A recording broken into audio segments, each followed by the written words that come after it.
Police અધિક્ષક છે, એમની પોલીસ જે કૃત્ય કરે છે એમને અમે ધ્યાન દોર્યું છે. બુટલેગરો પર ડ્રાઈવ કરો તે કરતા નથી, આંકડા જુગાર પર ડ્રાઈવ નથી કરતા.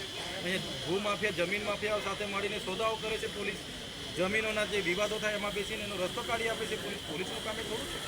સલામતી આપો, સુરક્ષા આપો અને જનતાનો વિશ્વાસ જીતો, તો જ જનતાનો વિશ્વાસ જીતાશે. પણ અહીં તો 60% પ્રજા પોલીસથી ડરે છે. આવો ડર ઊભો કર્યો છે, જેની સામે આવનારા દિવસોમાં જો સુધારો ન થાય નર્મદા પોલીસ સામે, તો અમે ઉગ્ર આંદોલન કરીશું. એ આંદોલન આવનારા દિવસોમાં કાં તો દેવમોગરા કરીશું, કાં તો સ્ટેચ્યુ ઓફ યુનિટી પર અમારે કરવા મજબૂર થશે.